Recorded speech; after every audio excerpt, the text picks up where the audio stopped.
I never imagined my brother would be the person to make me question everything I thought about family. But here I was, standing in the middle of his fancy birthday dinner, completely humiliated in front of a room full of people. My name is Jake, and I'm 27. I've always been the guy who gets called when things go wrong. You need money? Call Jake. Your car's broken? Jake will fix it. Stressed about a life decision? Ask Jake for advice. I never minded being the dependable one.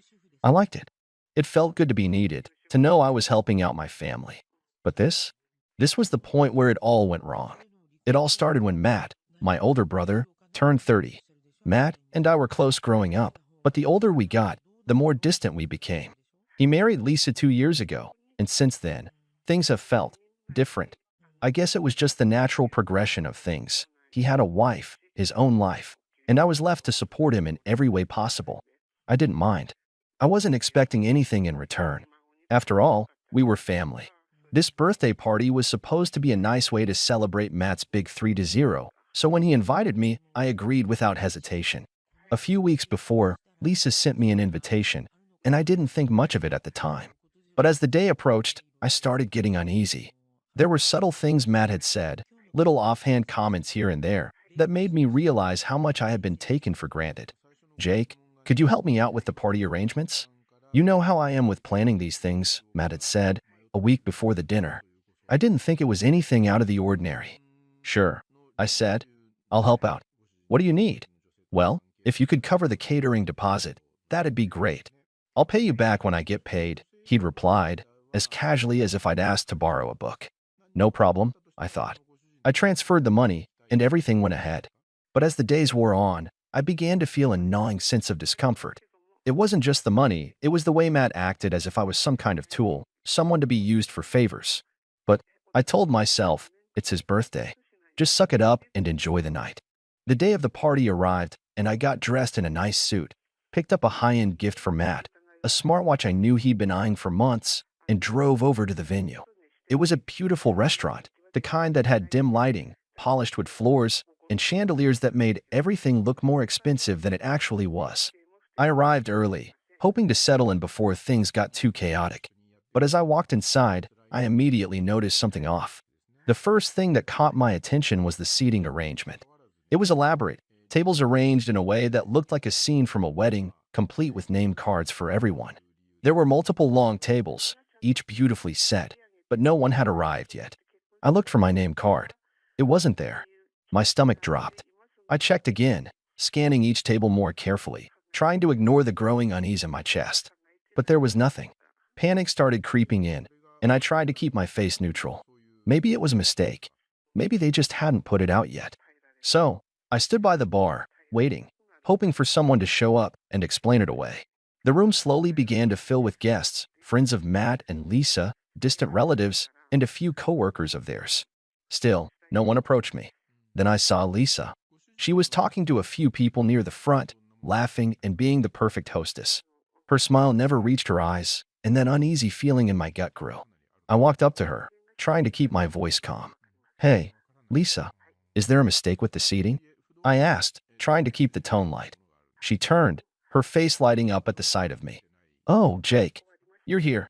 That's great, she said, a little too enthusiastically. Yeah, seating's a little tight. We had to make some adjustments. I smiled, though my insides were starting to churn.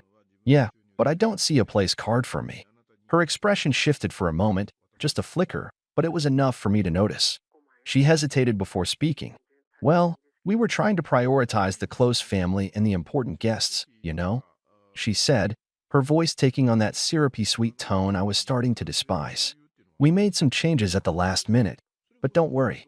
I'm sure we'll find a seat for you. I nodded, trying to keep my cool. I wasn't going to make a scene yet, but as I turned to look around, my eyes caught something I didn't expect. There, at the very front of the room, was Matt, sitting with Lisa and a few of their friends, laughing and enjoying himself. He was sitting with all the important guests, all of them in fancy suits and dresses, completely oblivious to the discomfort starting to bubble up inside me. I felt a sting in my chest. I was family. Why wasn't I sitting with them? I turned back to Lisa, feeling the anger rising now. Lisa, what do you mean by important guests?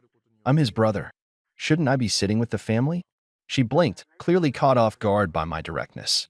Oh, well, she said, her voice trailing off. We had to make some decisions. You know how these things go. We had to have a balance. I felt my hands start to shake. A balance? I repeated, my voice thick with frustration. So, you couldn't find a place for me at the main table, but you've got room for all of Matt's coworkers and their plus ones? Lisa's smile faltered, but she quickly recovered. Jake, please don't take it personally. It's just a seating arrangement. You're still part of the evening. I couldn't take it anymore. This is ridiculous, I snapped, my voice louder now. A few heads turned in my direction. I've done everything for you too. I loaned Matt money when he needed it. I co-signed on your mortgage. I've done everything to help you two out, and this is how you repay me. Lisa's eyes widened. Jake, calm down. It's not that big of a deal. I took a deep breath, trying to control my anger. But the words had already escaped, and I couldn't take them back. Yeah, you're right. It's not a big deal. Just like I'm not a big deal, right? That's when Matt spoke up, his voice laced with annoyance. Jake, stop making a scene, he said, his tone cold. You're being dramatic. Just sit down and enjoy the party. This angered me. I was being dramatic? I'm being dramatic? I repeated, stepping closer to the table, now in full view of everyone. You know what's dramatic, Matt? Treating your own brother like an afterthought. Like I'm some kind of charity case you can call whenever you need help, but you can't even make room for me at your birthday dinner. The room fell silent. Everyone was watching now. Matt and Lisa looked at each other, their faces turning a shade of red I'd never seen before. And that's when I knew I wasn't leaving until I got what I deserved. The tension in the room thickened like fog, and I could feel every single pair of eyes on me. I wasn't just angry anymore, I was hurt, and there was no turning back from it. Matt leaned back in his chair, looking at me like I had just ruined his entire evening. Lisa looked more uncomfortable than I'd ever seen her, shifting in her seat, her eyes darting from me to Matt like she was trying to figure out whether to side with me or not. But Matt? He wasn't backing down. Instead, he crossed his arms over his chest, trying to put on that air of authority like he had everything under control. I could feel my hands tightening into fists at my sides. I had spent years supporting him, helping him, putting up with his laziness, and yet here I was, standing alone in a room full of people I hardly knew, excluded from the very family I had always tried to help. You know what? I said, the words coming out through gritted teeth. I've done more for you than anyone ever has. I've been the one you've leaned on when you needed a hand. And now, for this birthday, you can't even be bothered to treat me like family. I'm not even close family enough to get a seat at the table. The sarcasm in my voice was biting. I was done playing nice. Lisa's face flushed with embarrassment, but it was Matt who spoke next, his voice low and sharp. Jake, you're acting like a child. Just sit down, okay? This is ridiculous. I didn't even blink. I'm not sitting down. Not until I get the respect I deserve. You're treating me like I'm not even part of this family, and I'm done with it. The whole room was now silent, the laughter and clinking of glasses replaced by this heavy, suffocating quiet. People were whispering behind their hands, glancing nervously at each other, unsure of how to react. I could see a few people trying to avoid eye contact, clearly uncomfortable with the scene I was causing. I didn't care. I wasn't doing this for them. I was doing it for me. Matt's face twisted in frustration. Look, I get it, okay? You're upset. But you're making a spectacle of yourself. You're embarrassing me. I could feel my pulse quicken, and I took a deep breath to steady myself. It would have been so easy to turn around and leave, to say something snarky and storm out of there. But I wasn't going to give him that satisfaction. I wasn't going to let him walk away thinking that he could just dismiss me, like he had done so many times before. I wanted him to know exactly what he had done. No, Matt, I said, slowly, letting each word settle into the air. You're embarrassing yourself. You spent your whole life using me. I've been there for you through everything, and all I get is being shoved in the back of the room like an afterthought. I looked at him, really looked at him. My brother. The person who, for so long, I thought I would always be there for, no matter what. But as the words spilled out, I realized something. I didn't want to be this person anymore. I didn't want to be the person who let people walk all over me. I've been your safety net for years, Matt. But you know what? I'm done. Lisa's mouth opened like she was about to say something, but I wasn't going to let her interrupt me. Not this time. You're selfish, Matt, I continued, my voice now cutting through the tension. And that's the reason I'm not going to sit here and pretend this is okay. You don't respect me, and clearly, you don't care. So, you can forget about me continuing to help you when you need it. You don't get that from me anymore. His face went white, but it wasn't the kind of reaction I was hoping for. It was pure anger that flashed in his eyes. "You're threatening me now," he said, his voice rising. "I'm not threatening you," I shot back. "I'm setting a boundary, and I'm done letting you walk all over me." There was a long pause, the kind of silence that was heavy with all the unspoken words we had never said to each other. It was like everything had come to a head in that moment. For a second, I thought maybe I had overdone it. Maybe I had taken things too far. But as I looked around at the guests in the room, I realized I didn't care about their opinions. I didn't care about Matt's embarrassment. What mattered now was me. Matt finally broke the silence. "You're making a huge mistake." His voice was low, more dangerous than before. "I'm your brother. You think I need you." I didn't say anything, just looked him dead in the eye. He was trying to manipulate me, and it was pathetic.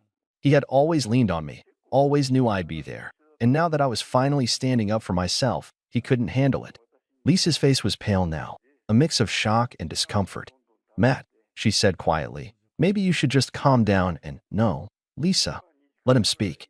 Let him get it all out." I cut her off. "Because I'm done. No more favors. No more loans. No more doing your dirty work. You two want to treat me like I'm invisible? Fine. I'll just start acting like it." I could see it in Matt's eyes now. The fear. The realization that he had pushed me too far. The man who had always relied on me for everything was suddenly starting to see the consequences of taking me for granted. It felt good. It felt like a weight had been lifted from my shoulders. But the night wasn't over yet, and the real turning point was just around the corner. As the silence stretched on, I could feel the weight of the room pressing in on me. Everyone was waiting for someone to say something, but I didn't want to give them the satisfaction of seeing me back down. I wasn't backing off now, no matter what. I took a deep breath, glanced one last time at the faces of the people who had been so quick to judge me, and then my eyes landed on the small box I had carefully wrapped earlier that afternoon. It was nestled in my bag, and I had been holding on to it all evening like it was some sort of tether. A tether to a family that had never really treated me as part of it. But now, it felt more like a weight. I walked over to the table where Matt was sitting, his arms still crossed tightly over his chest, his face twisted with a mix of anger and confusion. He was avoiding eye contact, but I wasn't going to let him off the hook. I reached into my bag, pulling out the small, neatly wrapped gift I had spent hours picking out. A smartwatch. Something I knew he had been eyeing for months. I had saved up for it for weeks, knowing how much he would appreciate the gesture. I wanted to show him that I cared, that I was there for him, despite everything. But now, with everything that had happened, that gift suddenly felt like a joke. I held it up for him to see, and his eyes widened. I could tell that he wasn't expecting this. He thought, maybe, that I was just going to storm off in anger, but I wasn't giving him that. Not anymore. I wasn't going to just leave quietly. "Here," I said, my voice steady, but there was a bite to it. "This is for you. I thought you'd appreciate it, considering how much you've been talking about it." Matt's eyebrows furrowed as he glanced at the box, then back at me. For a second, I thought he was going to reach out for it. But instead, he just blinked, confused. "Jake, what's this?" he asked, his voice now tinged with uncertainty. I held the box just out of his reach. "It's the smartwatch you've been wanting, remember? The one you've been talking about for weeks. The one I thought would be a good way to show you that I care." I could see the shift in his expression. That confusion started to turn into realization, then into something else. Fear. A kind of genuine fear that I had never seen in him before. Maybe it was the first time in our lives that he wasn't sure he could get away with pushing me around. You're not leaving with it, are you?" Matt asked, his voice trembling slightly, like he wasn't sure whether he was joking or not. I shook my head slowly, and I could feel a cruel satisfaction bubbling up inside me. "Oh, I am. In fact, I'm taking it with me. This," I said, tapping the box lightly, "was for a brother I thought I could count on, for someone who valued our relationship. But now, I'm taking it back because I realize that I've been an idiot to believe that this gift meant anything to you. I've been an idiot to believe you valued me." There was a heavy pause, and I could see the shock and frustration on his face, but honestly, I didn't care. I stepped back, clutching the box to my chest, and I could feel every eye in the room following me. The quiet had turned to murmurs. I wasn't just leaving with the gift. No, I was making a statement. I wasn't going to let Matt think he could treat me like I was disposable. I turned on my heel and started toward the door, my heart pounding in my chest. Behind me, I heard Matt's voice rise, desperate, though tinged with anger. "Jake, don't do this." I didn't stop. As I walked past the front hall, I could hear him calling my name again, but it was too late. The years of resentment, of taking care of him, of carrying him, all came crashing down in that moment. And I wasn't going to let him get away with it anymore. I stepped outside, into the cool night air, clutching the small box like it was a shield. The gift that had once been a symbol of my loyalty to him now felt like a weight of everything I'd been carrying for too long. I was done. Done trying to prove myself. Done being the one to always come to the rescue. Done letting him treat me like I didn't matter. But as I stood there, the cool night breeze brushing against my face, I felt this strange sense of calm. A clarity I hadn't felt in ages. Maybe I had lost a brother tonight, but I was gaining something so much more valuable, my peace. And it felt good. It's been a few weeks since the party, and I still haven't heard from Matt. Not that I'm surprised. He hasn't even bothered to apologize for what went down. In fact, he hasn't really reached out at all. At first, I felt a bit guilty. I questioned myself, wondering if maybe I went too far, if taking the gift back was a step too harsh. But then I remembered everything that led up to that night.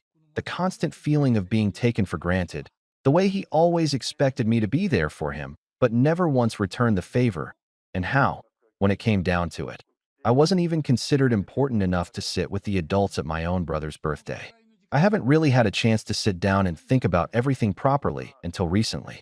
It's funny, how you can carry all this weight for years, holding on to it because you think family should come first, and then one day, it just clicks. That's what happened to me that night. That was the moment I realized that maybe family doesn't always get to dictate how things should be. I get to decide what my relationships look like, too. Matt hasn't reached out, but neither has anyone else in the family. It's like they've all sided with him. There's this sort of unspoken understanding that I was in the wrong. I see them posting on social media, all the pictures from the birthday dinner, and I just scroll past. I've learned the hard way that family can be toxic just like anyone else. And just because we are related doesn't mean I owe anyone my time or loyalty when they don't treat me with respect. I don't know if Matt is even aware of how much he messed up. Part of me wants him to come to me and apologize, but another part of me knows that if he hasn't figured it out by now, then maybe it's not even worth it. Maybe I've spent so many years trying to be the bigger person that I forgot to value myself in the process. Since then, I've been doing better. I've had more time for myself, for the things that matter to me. I've been reconnecting with friends I'd lost touch with, and I've focused on personal goals. It's like this weight has been lifted. Sure, it's tough not having the relationship with my brother that I thought I would, but at the same time, I feel more free, more me. And you know what? That smartwatch that I took back, I ended up keeping it. It's mine now, and every time I look at it, I feel this small sense of pride. Not because it's expensive or anything, but because it's a reminder that I finally took a stand for myself. And in a strange way, it's kind of my symbol of reclaiming my life. So, here I am now, thinking about whether I did the right thing. Was I too harsh? Or did I finally draw a line in the sand that needed to be drawn? Honestly, I don't know, but I'm curious to hear what you all think. Have any of you been in a situation like this where you've had to cut ties with family members who didn't treat you right? How did it go for you? Did you regret it? Or did it end up being the best thing for you in the long run? I'd love to hear your thoughts. I never thought my own family would turn on me. Not like this. Not on Christmas. But I guess that's what happens when people get used to taking you for granted. They start thinking you owe them, that everything you do for them is just the way things should be. And the second you stop, well, then you're the problem. My name is Noah. I'm 24 years old, and for the past few years, I've been the one holding my family together. Not that they ever acknowledged it. Growing up, we weren't rich, but we got by. My dad worked construction. My mom did part-time bookkeeping. We weren't drowning in money, but we weren't starving either. At least, not at first. Things changed when my dad hurt his back on the job a few years ago. He stopped working, said he was waiting on disability checks that never seemed to come. My mom picked up more hours, but even then, it wasn't enough. At first, I helped out because that's what family does. When I got my first job at 18, I gave them a little here and there, helped with groceries, covered the electric bill once in a while. But somehow, over the years, it became expected. The "can you help with this?" turned into "you need to pay this." And before I knew it, I was paying for almost everything.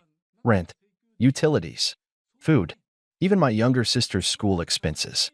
And the worst part? They acted like it was nothing. Not once did my dad say thank you. My mom just treated it like my responsibility. And my older brother, who, by the way, was 27 and still lived at home, never chipped in a single cent. If anything, he made fun of me for being too responsible. I kept telling myself it was temporary, that once my dad got his disability or my mom got a better job, things would go back to normal. But that day never came. And somewhere along the way, I stopped believing it would. Still, I didn't expect what happened on Christmas night. We were all gathered around the table, me, my parents, my brother, and my 17-year-old sister, Lily. Dinner was the usual spread: turkey, mashed potatoes, green bean casserole. My mom had always been big on Christmas dinner, insisting we keep traditions alive no matter how tight money was. For the first half of the meal, everything seemed normal. My dad was drinking, no surprise there. My brother was glued to his phone, occasionally making a sarcastic comment whenever my mom tried to start a conversation. Lily was scrolling through social media. Just another holiday in the family. Then, somewhere between passing the stuffing and my dad pouring himself another glass of whiskey, the conversation shifted. "You know," my dad said, leaning back in his chair, "Noah's been living here rent-free for years now." I stopped mid-bite, my fork hovering over my plate. "What?" Mom nodded, as if this was something they'd discussed before. "We've been talking, honey. You're 24 now. It's time you moved out and started your own life." I stared at them. "You can't be serious." My brother snorted. "Dude, you're way too old to still be living at home." I set my fork down carefully. "I pay to live here." My dad waved a hand dismissively. "That's not the point. A man your age shouldn't be living with his parents." I laughed, a short, humorless sound. "I cover the rent, the electricity, the internet, groceries, half of Lily's school fees, and I'm the one freeloading." Mom sighed, shaking her head like I was being dramatic. "We're not saying you don't help, Noah, but it's time for you to be independent. Your father and I think it's for the best." "For who?" I asked, my voice sharp. She didn't answer. And that's when it really hit me. They hadn't even thought this through. They were so used to me paying for everything that it hadn't occurred to them what would happen when I left. For years, I had sacrificed for them, put my own wants, my own future, on hold so they could have a roof over their heads. And now, they were tossing me out like I was nothing. Like I was the problem. My stomach twisted. Not with sadness. Not even with anger. Just disbelief. I exhaled slowly, forcing myself to stay calm. "All right," I said, "if that's what you want." Mom's expression softened, like she thought I was finally seeing reason. "I know it's scary, sweetie, but this will be good for you. We can even help you look for a place." I almost laughed. Instead, I just nodded. "I'll start packing tomorrow." And for the first time that night, a flicker of uncertainty crossed her face. The next morning, I woke up early. Not because I wanted to, but because I barely slept. The conversation from last night kept playing in my head on an endless loop. The way my dad had leaned back in his chair like he was doing me a favor. The way my mom had spoken to me like I was a child who just didn't understand what was best for him. The way my brother had smirked, like this was all some big joke. But it wasn't a joke. They wanted me gone? Fine. I was gone. I grabbed a couple of duffel bags from my closet and started packing. Clothes first. The essentials. Then my work laptop, important documents, anything valuable I didn't want to leave behind. I didn't have much in the way of furniture. Most of it belonged to them anyway. I had always put off getting my own place because I thought they needed me. Turns out, they just needed my money.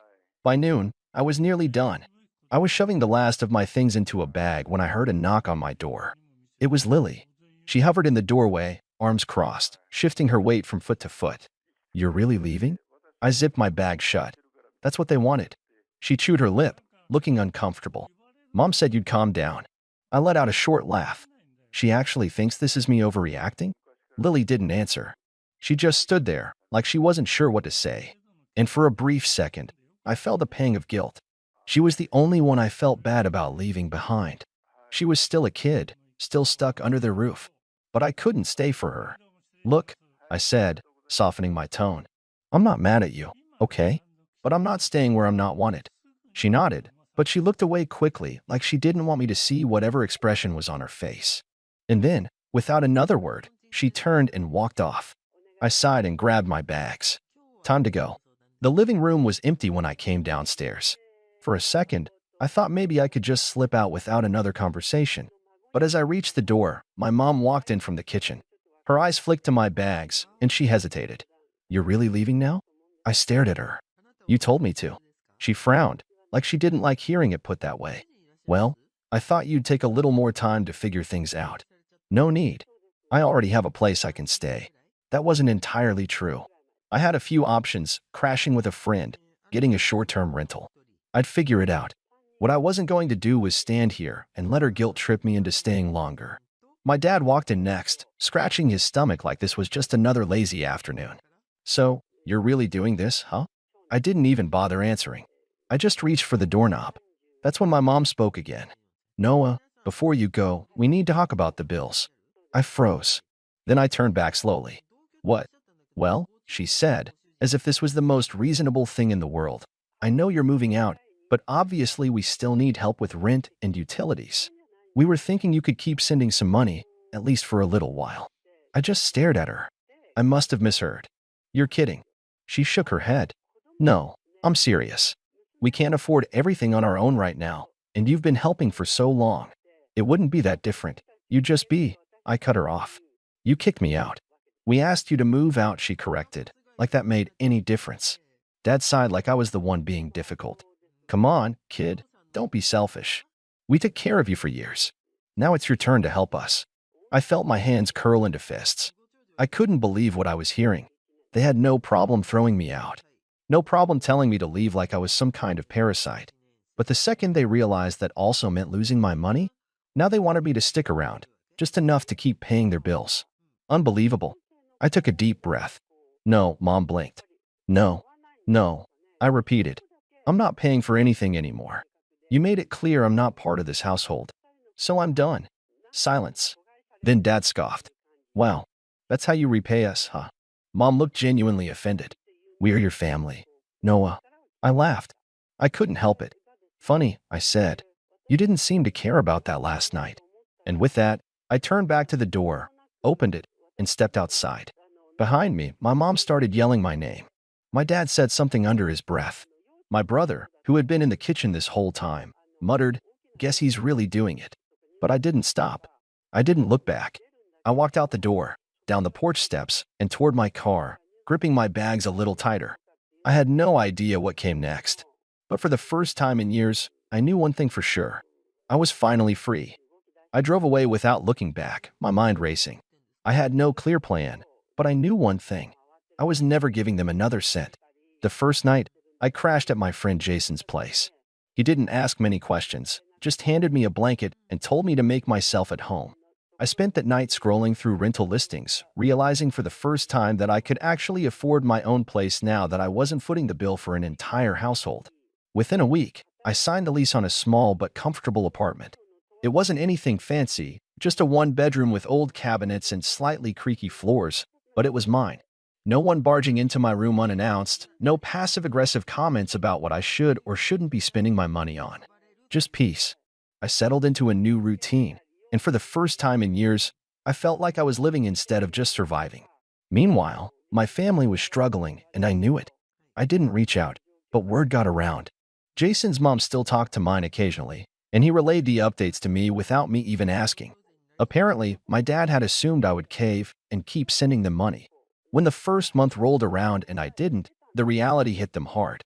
Rent was suddenly hundreds more than they had budgeted for. The internet bill, the electric bill, the car payments, things I had been covering for years, were now their responsibility. And it wasn't going well. My mom picked up extra shifts at work. My dad started trying to sell some of his old junk, and my brother, who had always acted like my money didn't matter, suddenly had to start paying for his own gas instead of mooching off me. They were finally facing the consequences of their own choices, and I felt no guilt about it. As for me, I was thriving. My new place felt like freedom. I started decorating, picking out furniture I actually liked instead of making do with hand-me-downs. I could eat what I wanted, come and go as I pleased, and spend my paycheck on myself without feeling guilty. My stress levels dropped almost overnight. I didn't realize how tense I had been living with them until I was finally out. The best part? The overwhelming sense of relief every time I walked into my apartment, knowing I didn't have to answer to anyone. No more manipulation, no more guilt trips, no more financial drain. I had built a life of my own, and for the first time in a long time, I was happy. But then, a month later, my phone rang. It was my mom, and I had a feeling she wasn't calling just to check in. The phone rang late one afternoon as I was sitting on the couch, flipping through channels. I had just gotten home from work, and the comfort of my new apartment had become a routine, a new normal I was learning to appreciate more each day. I had barely noticed the call at first. It was a number I didn't recognize, but I had learned to stop screening my calls out of some misplaced loyalty. My curiosity got the better of me, so I picked up. Hello. There was a pause, followed by an all-too-familiar voice. Noah, it's Mom. I sighed, not even trying to hide the frustration that bubbled up. What is it, Mom? She immediately went into her usual concerned mother act, but this time it was more strained than usual. I just wanted to check in on you. I mean, it's been a few weeks, and I know you're doing fine, but we've been having some issues over here. I braced myself. I knew where this was going. We've been struggling a little bit with the bills, she continued. Things are tight. You know how much your dad is making, and I've had to pick up a few extra shifts, but it's still not enough. And, well, we just thought maybe you could help out a little, you know? It wouldn't have to be much. I leaned back in my chair, feeling the familiar heat rise in my chest. I already told you, Mom. I'm done paying the bills. You kicked me out. You said I wasn't welcome here anymore. You didn't need me, remember? There was a long silence on the other end, and I knew exactly what she was doing, waiting for me to crack, to give in, to feel guilty and start second-guessing myself. But I didn't. I know, Noah, I know. But it's different now. Your dad and I, we didn't mean it. We were upset, and you were upset. But now we're in this mess, and you're the only one who can help us get out of it. I let out a harsh laugh, shaking my head. I'm not going to help you. You made it clear that you didn't need me around, that I was a burden. You were fine with me paying your bills when I lived there. But now that I'm gone, you expect me to keep supporting you? No way. She huffed. You don't understand, Noah. This isn't about that. This is about family. You're still our son, and family helps each other out when times are tough. I sat up straighter, clenching my jaw. Yeah, family. Funny how that concept only seems to apply when you need something from me. When I needed help, I was invisible. Don't try to use that excuse now. Look, Noah, she said, her voice dropping into a pleading tone. We've tried everything. But without your contribution, we're going to lose the house. You can't expect us to just figure this out without you. It's your fault too. You have to help. My heart raced, and the anger started to flood in. My fault? Are you serious? I'm not responsible for your poor decisions. I'm not responsible for your finances, Mom. You and Dad made your choices, and now you have to deal with the consequences. I'm begging you, please. You can't just leave us like this. We need you. The words stung, not because I felt guilty, but because I realized how manipulative this all had become. I could feel the weight of their guilt, the desperate attempt to reel me back in. But I had drawn a line. They'd crossed it. There was no going back. I stayed silent for a moment. Then, slowly, I spoke. I can't help you. I won't. You wanted me gone, and now I'm gone. I'm sorry you're struggling, but that's not my problem. There was another long silence. I could hear the faint sound of her breathing, and then she hung up without saying another word. I sat there for a long time afterward, feeling a mixture of relief and guilt. I didn't want to feel guilty, but I couldn't help it. After everything that had happened, I knew I had made the right choice, but I still hated seeing them struggle. But I didn't give them any more of my time. I didn't call. I didn't go to visit. And I certainly didn't send any money. A few days later, I got a text from my dad. It was short. Come home, Noah. We need to talk. I ignored it. That was when they started showing up. It was a Saturday when they showed up at my apartment. My mom and dad, standing at my front door like they had every right to be there. My heart dropped when I saw them through the peephole. They hadn't called in advance, hadn't texted or asked for a meeting. They just showed up. I opened the door slowly, trying to maintain composure. What are you doing here? I asked, trying to sound neutral, even though the anger was bubbling just beneath the surface. We need to talk, my dad said, voice low and demanding. He was always the more stubborn one, the one who couldn't accept that things weren't going his way. I told you, I don't want to talk to you. I stood firm in the doorway, blocking them from entering. You made it clear where I stand. I'm not going to keep bailing you out just because you didn't plan for the consequences of your actions. My mom, standing behind my dad, finally spoke up. Noah, this is ridiculous. We're family. You can't just leave us to fend for ourselves. And why not? I snapped. You didn't care about me when I was paying for everything, so why should I care about you now? Because you owe us. My dad's voice rose, more desperate now. We gave you everything. You didn't have to worry about bills. We let you live under our roof for all those years. And now you want to just walk away from all of it? You can't do that. You have to help us. You're not getting a penny from me. I stood my ground, not even moving an inch. They stood there, glaring at me for a long moment. The tension between us was palpable, a thick, suffocating wall of anger and hurt. And then, my dad did something I hadn't expected. He stepped forward and pushed past me. Get out of the way. Noah. I didn't even try to stop him. The moment he crossed the threshold, I realized just how much he had assumed that he was still in control. He marched through my apartment like it was his own, looking around at everything with an air of entitlement. This place is a dump, he muttered under his breath. Get out of my apartment, I said through gritted teeth. But he didn't leave. Instead, he turned around, crossing his arms. You need to start acting like a responsible adult, Noah. You need to help us. You owe us. I felt my anger building up. I don't owe you anything. I'm done with this. My mom finally stepped forward, trying to soften the situation. Please, Noah. We're not asking for much. Just a little help with the bills, and we'll be fine. I looked at her, shaking my head in disbelief. You don't get it, do you? I'm not your backup plan. I'm not here to fix everything for you. I'm done. They stood there for a moment, silent and stunned, as if they had never expected me to push back like this. The silence stretched out, and then I said the words that would make everything final. I don't want to see you again. And with that, I shut the door in their faces. It's been a few months since that day. Things have been surprisingly peaceful on my end. I've settled into a routine, work, my own space, my own bills. Honestly, I'm doing better than I ever thought I would. I feel free from the constant pressure I used to live under. As for my parents, things aren't going as smoothly for them. The bills are piling up, and they've had to make some serious sacrifices. They've started reaching out to other relatives for help, but I don't know how much longer they can keep up the act that everything's fine. I've heard through the grapevine that my dad's been trying to get a second job, but I'm not sure if it's going to be enough. I'll admit, part of me feels bad seeing them struggle, but another part of me knows that this is the consequence of their own actions. They chose to kick me out, and now they're dealing with the fallout. I'm still sticking to my decision. No more handouts, no more taking care of their responsibilities. But I want to hear your thoughts. Did I do the right thing? Should I have helped them out just a little, even after all they put me through? Or did I draw the line in the right place? I'm curious to hear what you all think.